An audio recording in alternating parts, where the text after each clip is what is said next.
Olá, olá! Então, pessoal, dando sequência aqui à nossa preparação para o desafio PGE Pará, vou falar hoje um pouquinho com vocês sobre o tema das execuções fiscais. A ação de execução fiscal, ela é uma ação própria do fisco, quer dizer, apenas o sujeito ativo da relação jurídica tributária é quem pode propor essa ação, e ela é a mais importante ação de iniciativa do fisco, né? Existem outras ações dentro do processo judicial tributário, como, por exemplo, a medida cautelar fiscal, mas a execução fiscal ela ganha destaque, ela ganha relevo pelo fato de ela ser o meio judicial por excelência para a cobrança da dívida ativa da fazenda pública, né? Então, quando ocorre o fato gerador, nasce a obrigação tributária, o crédito é definitivamente constituído, o contribuinte é notificado para pagar e ele não paga, aquele crédito definitivamente constituído, vencido e não pago, é encaminhado para a inscrição em dívida ativa. No âmbito federal, o, o, o órgão responsável por realizar o procedimento de inscrição na dívida ativa é a Procuradoria da Fazenda Nacional. Após a inscrição em dívida ativa, surge um título executivo, que é a certidão de dívida ativa. A certidão de dívida ativa é um título executivo extrajudicial que vai lastrear a propositura da ação de execução fiscal, tá certo? Então, traçados esses aspectos iniciais, eu gostaria de chamar a atenção há alguns dispositivos do CTN e da Lei das Execuções Fiscais, que é a Lei 6.830 de 1980, para que a gente os observe com mais cautela, com mais cuidado. O primeiro dispositivo que eu queria comentar com vocês é o artigo 201 do CTN. Nesse dispositivo, o CTN prevê, estabelece, conceitua o que se deve entender por dívida ativa. Eu vou aqui,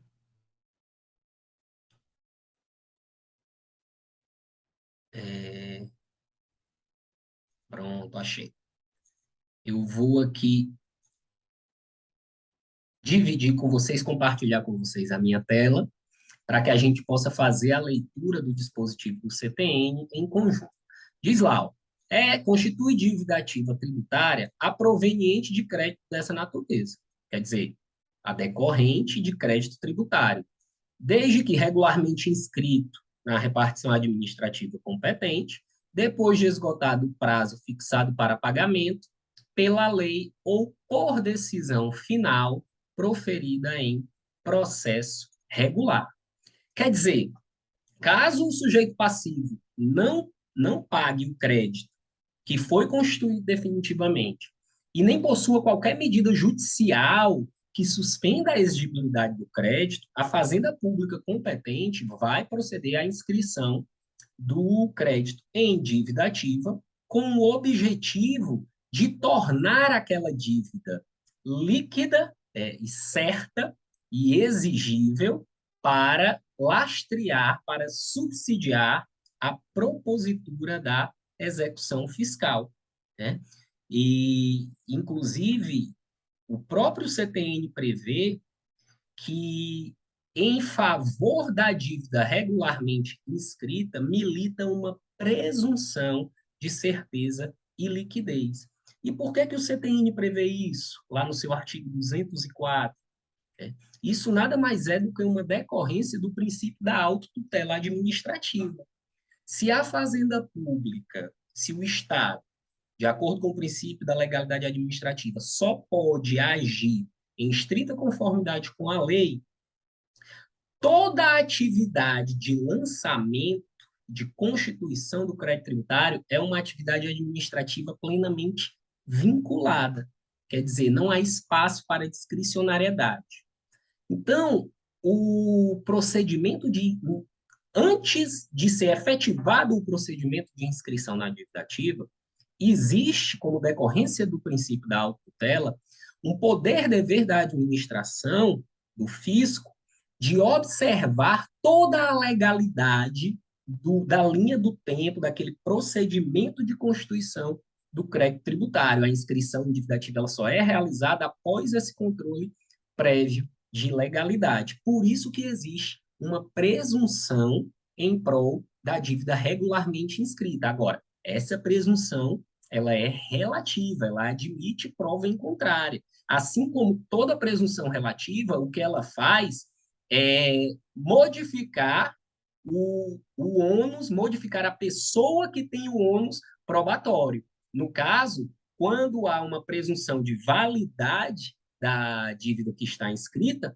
o ônus de provar algum vício naquele crédito não é mais do fisco, passa a ser do contribuinte interessado, e é isso o que estabelece o artigo 204 do CTN, quando fala, ó, a dívida regularmente inscrita goza da presunção de certeza e liquidez e tem o efeito de prova pré-constituída, né? O parágrafo único esclarece que essa presunção é relativa e ela pode ser afastada por prova inequívoca. Agora, essa prova cabe ao sujeito passivo ou a um terceiro a que aproveite a essa produção probatória. É importante salientar, quando a gente está tratando de execução fiscal, alguns aspectos é importante conhecer, principalmente para provas de procuradorias, diversos dispositivos da Lei 6.830 de 1980, que é a Lei das Execuções Fiscais. Muitas vezes esses dispositivos são cobrados de maneira literal pelos enunciados de provas objetivas de procuradorias, ou eles vêm de alguma forma inseridos no enunciado da questão, que exige um conhecimento um pouco mais profundo relacionado, por exemplo, à jurisprudência aplicável. Eu vou exemplificar aqui com vocês através do artigo 2º da Lei 6.830. Quando eu prestei concurso para a Procuradoria-Geral do Estado do Rio Grande do Norte, essa questão foi cobrada na minha prova objetiva. Não o enunciado em si, mas sim a decorrência jurisprudencial, quer dizer, a análise jurisprudencial desse enunciado.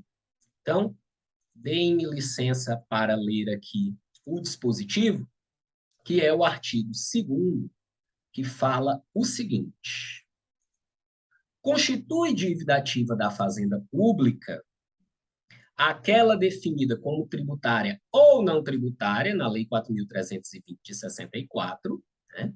Então, veja, a Lei da Execução Fiscal, ela traz um campo de incidência maior do que aquela previsão do CTN de dívida ativa, porque o CTN, obviamente, se é código tributário, está prevendo a dívida ativa apenas tributária.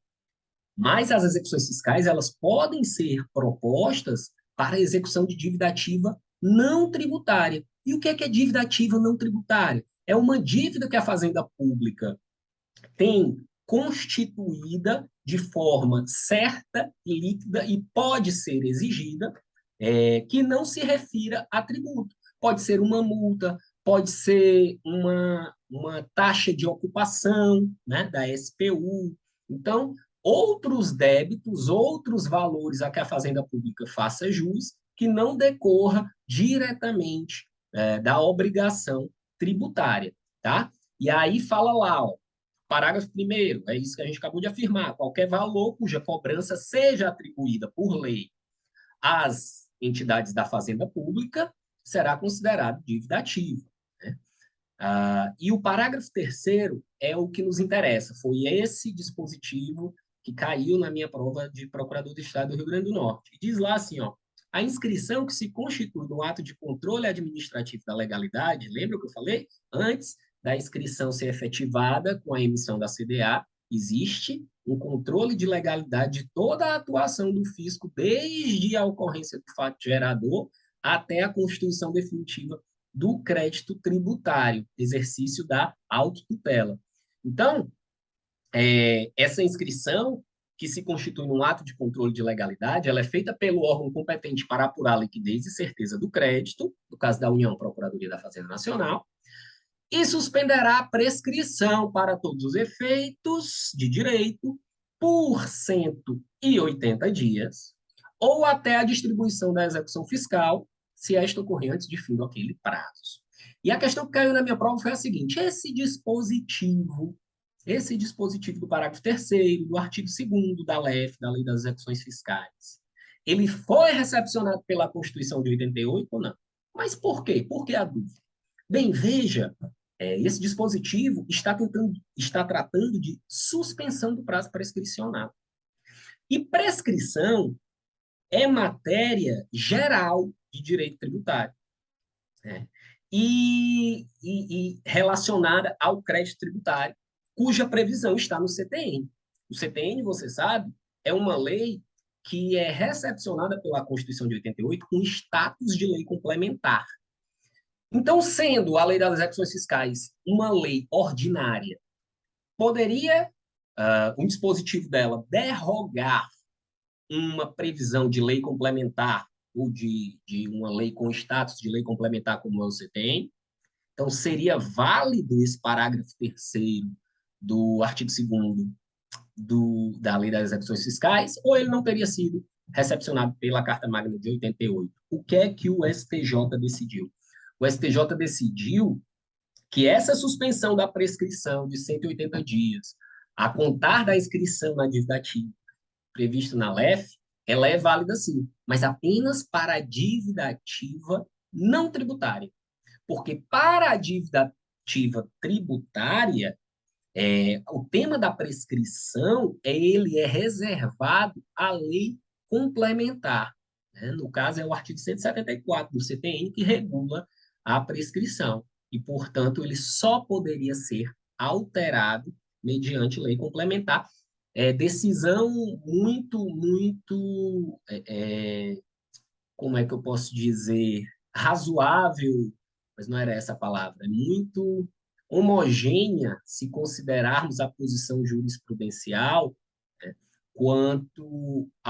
ao tema de que, quanto ao fato de que prescrição e decadência só podem efetivamente ser tratadas mediante lei complementar. Decisão semelhante foi a que fez com que o STF editasse a súmula vinculante número 8, né, que declarou inconstitucional o dispositivo de lei ordinária, da Lei 8.212, que estabelecia em 10 anos o prazo prescricional para a cobrança das contribuições previdenciárias. Ora, se contribuição previdenciária é espécie de tributo, teoria pentapartida, sedimentada, pacificada no STF, então, se é espécie de tributo, se submete ao regramento do direito tributário.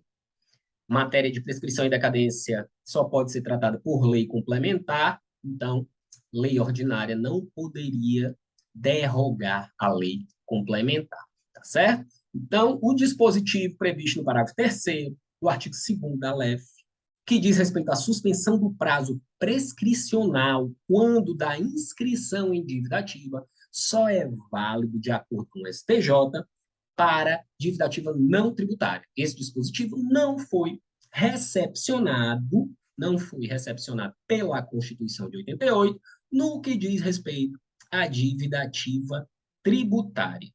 Ok? Então, vamos seguir, meus queridos. Outra coisa interessante que nós devemos tratar aqui quando falamos de execução fiscal é o tema das sanções políticas e do protesto de CDA, protesto da certidão de dívida ativa. Eu falei para vocês que a certidão de dívida ativa é o título executivo extrajudicial que embasa a execução fiscal, que corrobora, que serve de substrato à cobrança judicial da dívida ativa.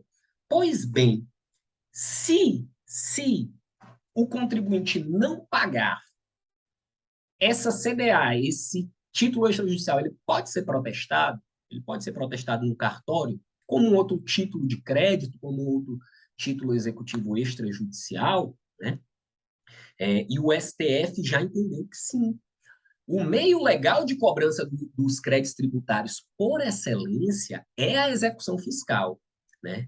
É, e o STF tem sido vigilante em dizer que quando o fisco emprega outros expedientes como forma de coagir o contribuinte a pagar a dívida, como, por exemplo, busca apreensão de mercadorias, baixa de ofício do CNPJ, né? A doutrina e a jurisprudência denominam esses atos de sanções políticas e os consideram ilegais.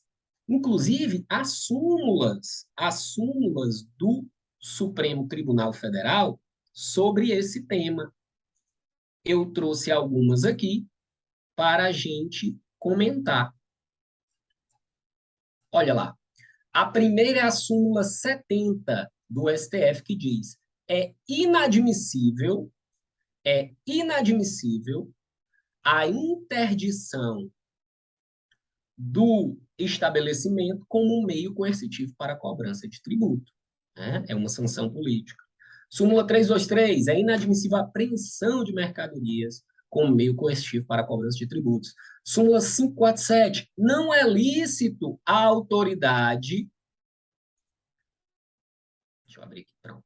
Não é lícito a autoridade proibir que o contribuinte indébito adquira estampilhas, despache mercadorias nas alfândegas e exerça as suas atividades profissionais. Tá?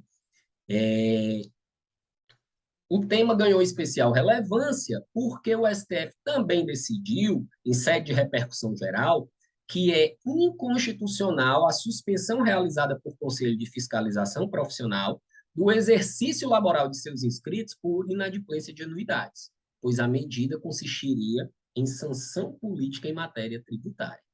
Certo?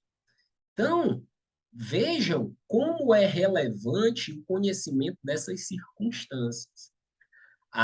O fisco, o poder público, no exercício da sua atividade tributante e no exercício da cobrança judicial dessas dívidas que não foram adimplidas a tempo e a contento, ele tem que se reservar a atuação estritamente dentro da lei.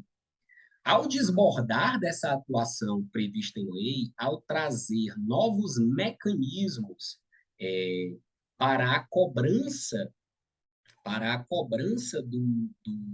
do crédito tributário, isso pode caracterizar, de acordo com o caso, uma sanção política, um meio indireto de cobrança.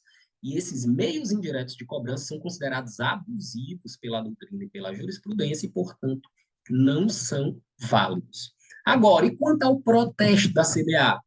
Quando a norma legal veio a estabelecer a possibilidade de protesto da certidão dívida, muito se falou, tanto no âmbito doutrinário quanto em sede jurisprudencial, algumas decisões jurisprudenciais, acerca da invalidade, da inconstitucionalidade dessa previsão legal, justamente por se caracterizar como um meio de cobrança indireta e, portanto, uma sanção política. O STF, no entanto, definiu uma tese em sede de repercussão geral, reputando legítimo o protesto das certidões de dívida ativa. Segundo o Supremo, esse mecanismo, né, de protestar a CDA constitui um mecanismo constitucional e legítimo, porque ele não restringe de forma desproporcional os direitos fundamentais garantidos aos contribuintes. Veja, não existe uma restrição direta do direito de propriedade, por exemplo, né? Porque a restrição do direito de propriedade ela só poderia ser feita de acordo com as normas vigentes no bojo de uma execução fiscal, que dependeria obrigatoriamente de uma manifestação judicial determinando aquela penhora, aquela garantia. Em âmbito extrajudicial, não poderia o fisco, por iniciativa própria, realizar uma penhora. Só que quando se trata de protesto, o STF entendeu, não, essa medida, esse mecanismo, não interfere na esfera de direitos privados de uma maneira tão efetiva quanto seria uma penhora, e, portanto, não é desproporcional, não afeta os direitos fundamentais garantidos ao contribuinte. Ou seja, o que é que a gente pode tirar disso? A gente pode tirar que as sanções políticas, né, que são meios indiretos, alternativos de cobrança, são ilegais e inadmissíveis, de acordo com a jurisprudência. Então, depois de inscrever a dívida e, com isso, dar origem ao título executivo, que é a certidão de dívida ativa, o fisco, o caminho natural é que ele ajuize a ação de execução fiscal. Mas há casos em que não compensa para o fisco o ajuizamento dessa ação de execução fiscal. Por quê? Porque o débito é de diminuto valor e o custo da cobrança judicial desse valor, às vezes, é maior do que o benefício a ser conseguido. Né? Então, imagine, tem uma dívida lá constituída, uma certidão de dívida ativa, para cobrar R$ 500. Em âmbito federal, já restou estabelecido que, via de regra, não se ajuiza a ação de execução fiscal para a cobrança de débitos inferiores a R$ 20.000. Por quê? Porque o resultado prático dessa atuação judicial seria negativo. O fisco gastaria mais com a cobrança do que com a eventual arrecadação daquele valor. Então, diante disso, a jurisprudência também tem admitido como válido o protesto das CDAs, já que ele não interfere diretamente no direito de propriedade, né, e não se caracterizaria com uma sanção política por estar ali dentro do aspecto da razoabilidade, da proporcionalidade de atuação do fisco. Ok? Vamos lá seguir. Outro tema importante relacionado à execução fiscal diz respeito ao redirecionamento da execução fiscal. O que é isso? O que é o redirecionamento da execução fiscal? Deixa eu só tomar uma água aqui. Fique atento à seguinte hipótese. Uma determinada empresa, pessoa jurídica, tem contra si lavrado, tem contra si inscrito dívidas fiscais. E essas dívidas dão origem às certidões de dívida ativa, que vão ser cobradas em juízo através de um processo de execução fiscal. Só que por algum motivo, a empresa não paga aquele débito, não tem condições de pagar o débito, ou a empresa fechou as portas, sabe aquela chamada dissolução irregular da sociedade empresária? A empresa deixa de funcionar naquele local que ela havia comunicado aos órgãos fiscais, à Receita Federal, etc. Ela deixa de funcionar, ela simplesmente fecha as portas sem dar a baixa, sem regularizar suas obrigações fiscais perante os órgãos competentes.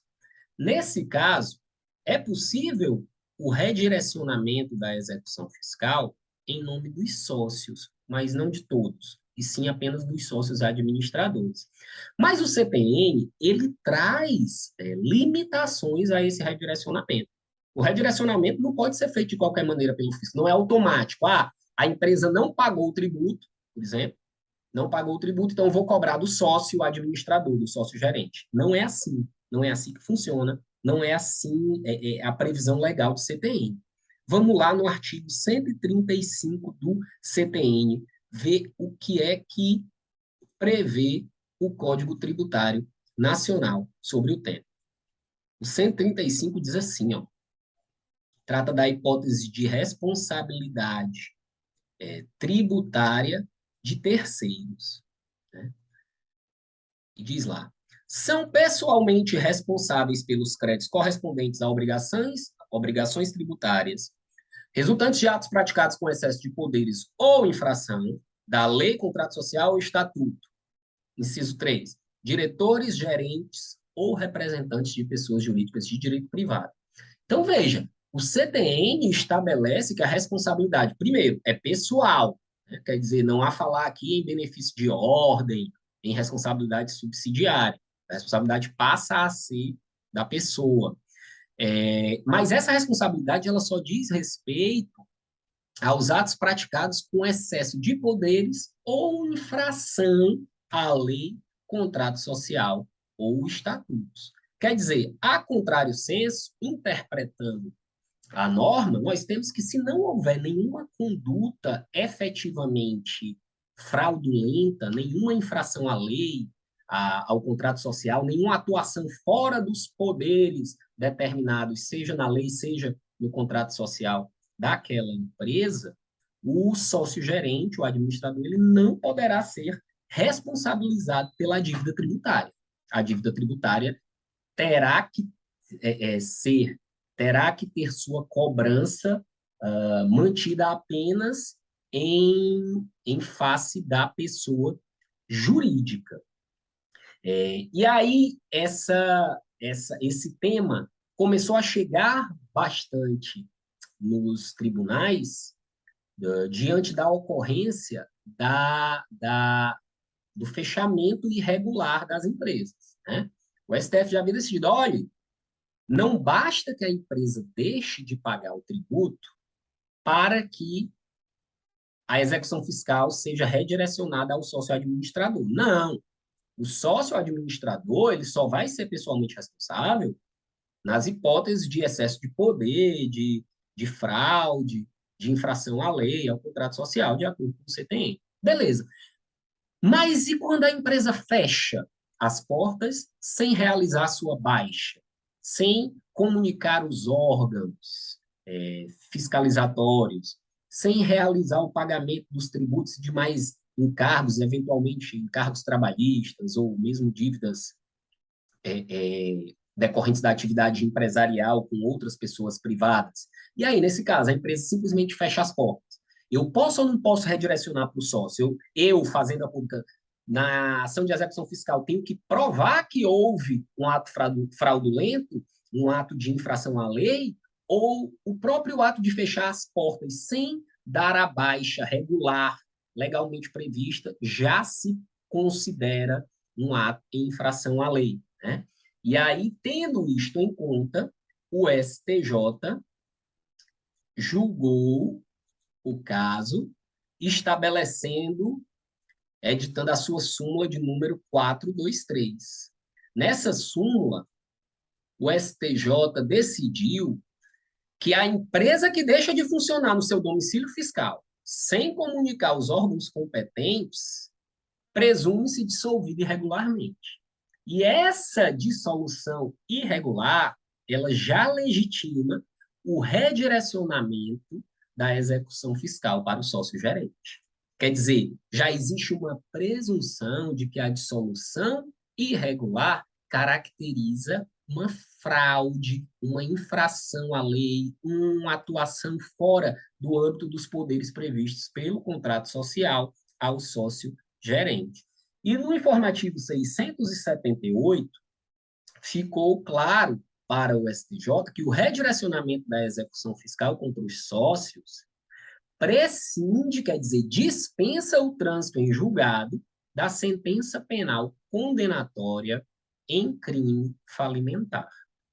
Né? Então, não precisa aguardar o trânsito em julgado da sentença penal condenatória em crime falimentar para ser autorizado o redirecionamento da execução fiscal contra os sócios. Até porque a própria dissolução irregular, ela já presume essa responsabilidade. Quanto ao tema, meus queridos e minhas queridas, do redirecionamento, é muito importante que vocês deem atenção à tese dos recursos especiais repetitivos número 444 do STJ, tá? Nessa tese, fica claro, de acordo com a jurisprudência do STJ, em quais hipóteses e em que circunstâncias os sócios administradores terão contra si redirecionada, desculpa, acho que bati aqui no microfone, terão contra si redirecionada a execução fiscal, tá? Porque, diante desse redirecionamento, muitas questões começaram a surgir. Uma questão que sempre surgia no início da minha atuação como procurador da Fazenda Nacional, era comum eu atuei, hoje em dia eu atuo na defesa, né? É, mas eu atuei durante bastante tempo na cobrança, na execução fiscal. E sempre se alegava, em sede de exceção de pré-executividade ou de embargos à execução fiscal, a chamada prescrição do redirecionamento. O que era isso? O que era isso? O fisco ingressava com a ação de execução fiscal dentro dos 5 anos previstos pela lei para iniciar a cobrança, dava movimento àquela ação, aquela procurava bens, né, realizava uma penhora, uma asta pública para tentar vender um bem. E no curso daquela execução fiscal, que era infrutífera, por exemplo, a empresa fechava as portas irregularmente. E aí o fisco, a Fazenda, requeria o redirecionamento da execução contra o sócio-gerente. Aí o sócio-gerente vinha e dizia, não, já prescreveu o direito de redirecionar a dívida contra mim, porque a execução fiscal ela foi proposta já tem mais de 5 anos. Ou então, a constituição definitiva do crédito já tem mais de 5 anos. Então, quando a execução fiscal foi proposta contra a empresa, ainda estava nos 5 anos. Mas depois, quando foi proposta contra o sócio, quando foi redirecionado, já havia passado esse prazo de 5 anos. E aí os contribuintes alegavam a chamada prescrição do redirecionamento. Mas o STJ decidiu, na tese de recursos repetidos 444, que o prazo de redirecionamento da execução fiscal, fixado em 5 anos, contado da diligência da citação da pessoa jurídica, só vale quando o ato ilícito de atuação do sócio-gerente com excesso de poderes ou infração à lei for precedente a esse ato processual. Por exemplo, a empresa, quando foi citada, já estava com as portas fechadas. Aí tudo bem.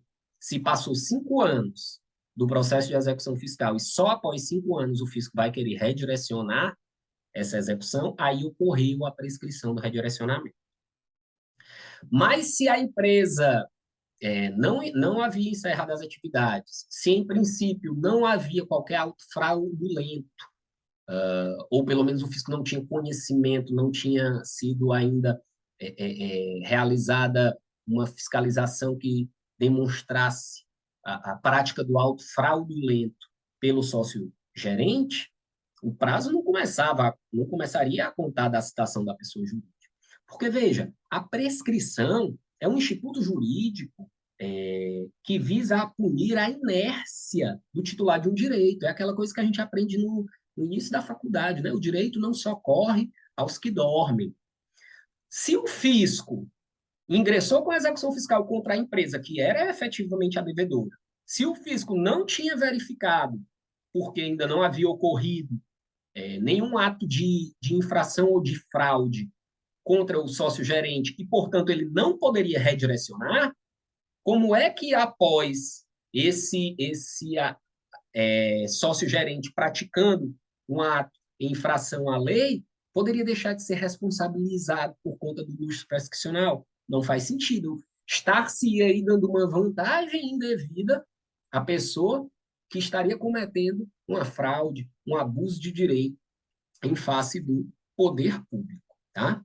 Então, foi a primeira coisa que restou decidido nesse recurso repetitivo. A segunda foi que a citação do sujeito passivo devedor original da obrigação tributária, por si só, não provoca o início do prazo prescricional quando o ato de dissolução irregular for a ela subsequente. Foi o exemplo que a gente deu do primeiro caso, né?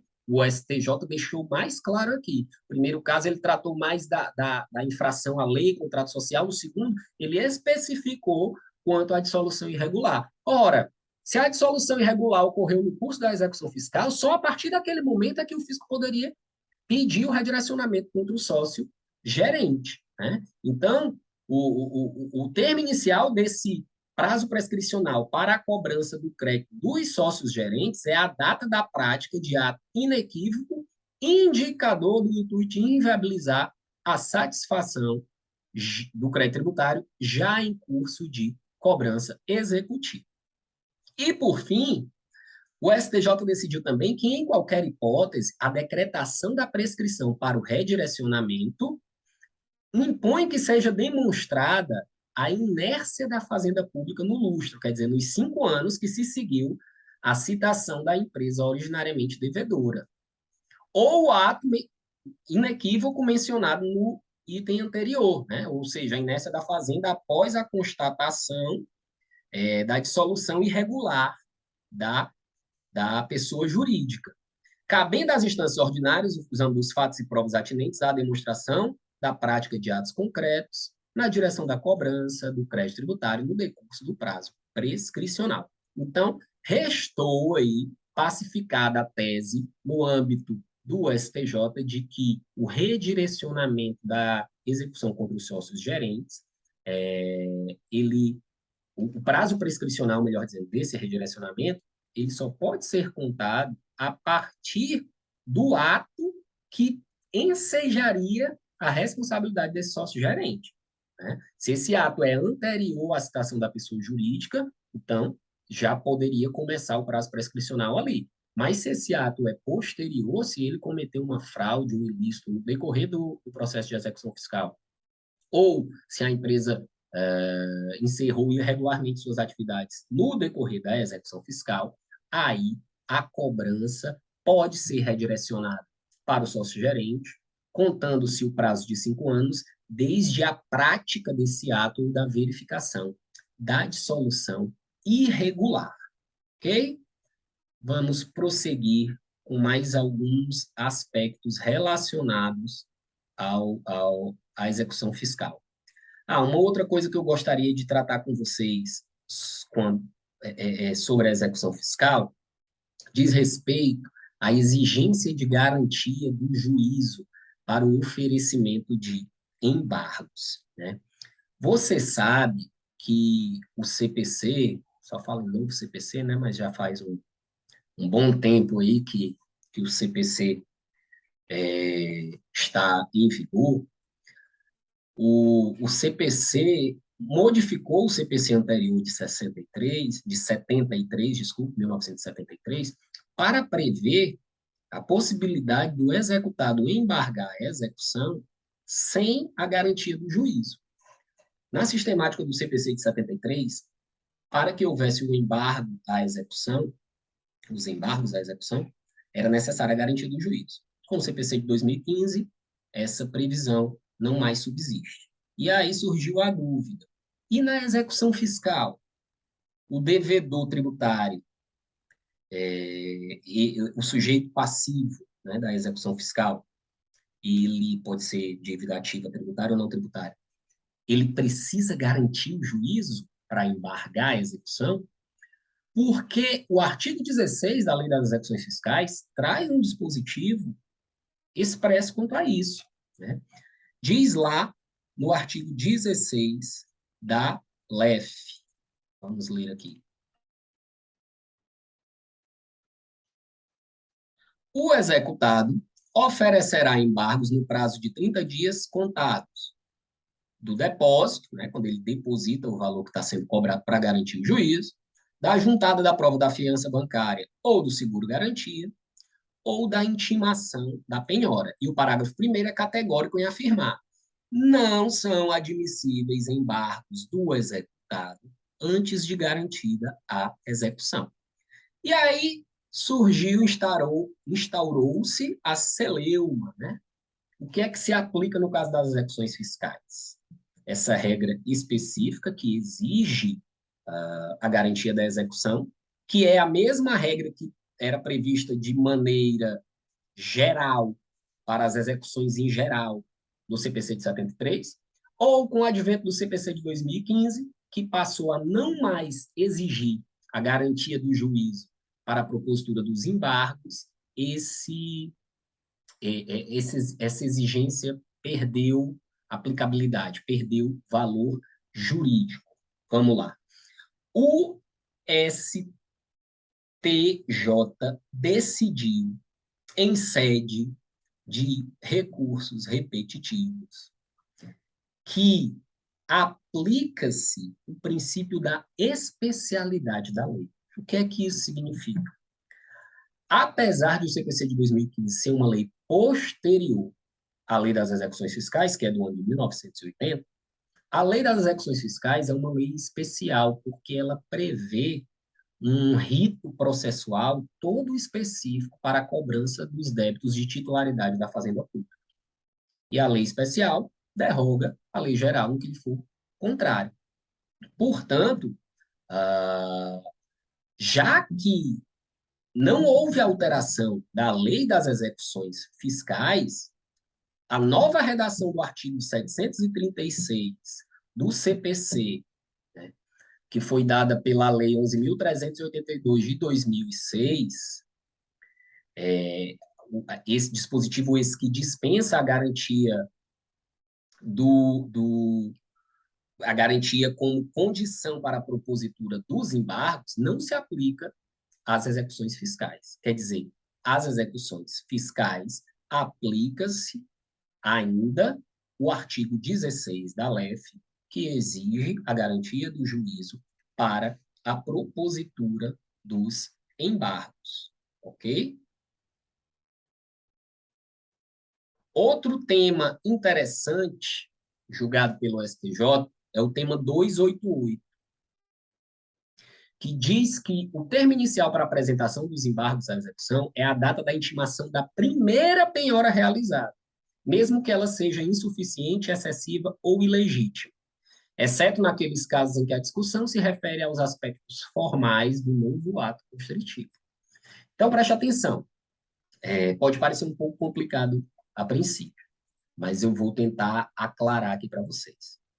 Apesar do CPC estabelecer que,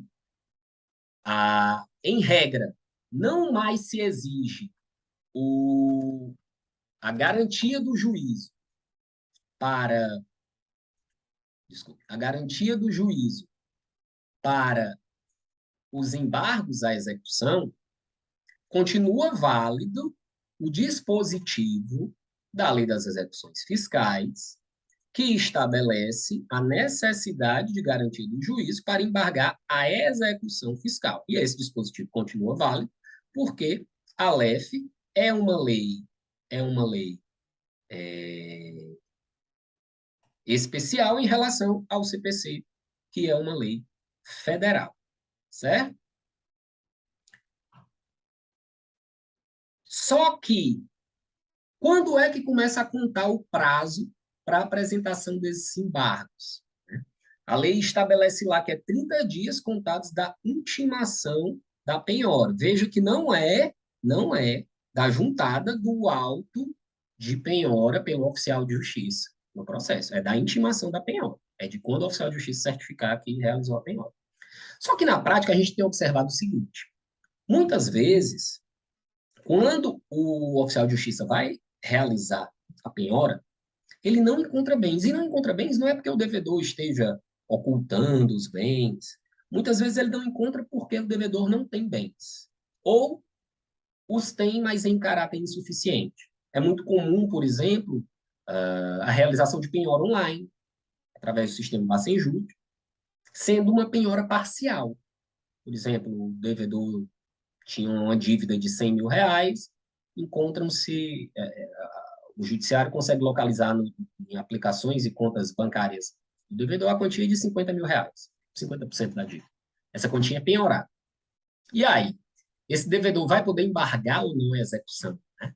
Essa celeuma aí é muito fértil na seara processual, mas a jurisprudência tem admitido, sim, tem admitido em nome do exercício do direito de defesa, que diante da comprovada indisponibilidade de meios para garantir a execução, o executado possa embargar a execução fiscal mediante uma penhora parcial, mediante uma garantia parcial do juiz. Se vai ser atribuído efeito suspensivo ou não à execução fiscal, aí vai depender do caso concreto, né? Porque, em regra, só suspenderia a exigibilidade do crédito tributário a garantia integral do juízo, tá? Vai depender do caso concreto. Mas o direito a embargar, ele vai ter. Agora, imagine o seguinte caso. Esse exemplo que eu dei, a dívida era 100 mil, houve um Bacenjude, uma penhora online de 50 mil, após um período, o oficial de justiça se dirigiu lá à residência do executado e conseguiu penhorar um veículo no valor de 30 mil reais. E depois o executado ingressa em juízo com embargos à execução fiscal. Só que ele ingressa em juízo 30 dias após a penhora do veículo. Esses embargos são tempestivos ou intempestivos? O STJ decidiu, são intempestivos. Os embargos deveriam ter sido protocolados em no máximo 30 dias da data da primeira penhora, mesmo ela sendo insuficiente. Embargos protocolados a partir da data de penhoras subsequentes à primeira só serão válidos se a discussão se ativer estritamente a aspectos formais dessa penhora. Ah, a penhora foi realizada de forma irregular. Ah, a penhora foi realizada em bem que não é do devedor, tá? Senão, esses embargos não serão aceitos. Ah, professor, mas e aí? E aí o contribuinte vai ficar com o seu direito de defesa absolutamente negado? Não. Existem outras ações de iniciativa do contribuinte para infirmar a validade de uma cobrança em sede de execução fiscal. A depender do caso, ele vai poder ingressar com uma exceção de pré-executividade. A depender do caso, ele vai poder ingressar com uma ação anulatória. Apenas não vai haver, em regra, nesses casos, a suspensão da exigibilidade do crédito tributário. Suspensão essa que haveria com a garantia integral do juízo para embargar a execução. Tá certo? Então, guardem isso, permanece a exigência de garantia do juízo para o oferecimento de embargos à execução fiscal, não obstante a previsão diversa no CPC, né? Essa garantia, na prática, a jurisprudência aceita que em determinados casos seja parcial, se demonstrada a insuficiência de bens, de patrimônio do sujeito passivo para arcar com a garantia do juízo. No entanto, a garantia parcial não garante de per si a suspensão da exigibilidade da execução. Os atos executivos, eles podem continuar sendo realizados, mesmo com a propositura dos embargos, a não ser que expressamente o juiz determine por cautela, por outros requisitos relacionados ao perecimento, ao não perecimento do direito, à proteção do direito, o efeito suspensivo. E nesse caso, no caso de penhora insuficiente, parcial ou de várias penhoras realizadas, o prazo de 30 dias para embargar a execução, ele se conta da primeira penhora, e não da segunda, da terceira, da quarta, não da última penhora. Mesmo que a primeira penhora tenha sido insuficiente, tenha sido excessiva, né? A penhora foi além do valor cobrado na execução, ou tenha sido ilegítima, tá? O prazo é dessa primeira penhora. Os 30 dias das penhoras subsequentes só vão valer para embargos propostos com o intuito de discutir aspectos formais desse novo ato constritivo. Ok? Então, gente, é isso. Ficamos por aqui. Espero ter contribuído aí com alguns esclarecimentos relacionados à execução fiscal. Lembrem-se de ler a lei, tá? A maioria dos dispositivos de concurso, a maioria das questões de prova objetiva que tratam da execução fiscal, cobram a letra da lei, e quando não cobram a letra da lei, cobram exatamente esses aspectos jurisprudenciais, né? Portanto, leiam, entrem lá no site do STJ, no Jurisprudência em Teses, procurem a parte de execução fiscal e conheçam aquelas teses jurisprudenciais do STJ relacionadas à execução fiscal, porque elas costumam ser cobradas na prova, e façam uma leitura efetiva, uma leitura ativa da Lei 6.830. Isso, né, a conjugação do estudo dessas teses jurisprudenciais com o estudo da letra da lei, com certeza vai maximizar os seus resultados na prova de direito tributário no que se relaciona à execução fiscal. Um abraço, até a próxima. Tchau, tchau.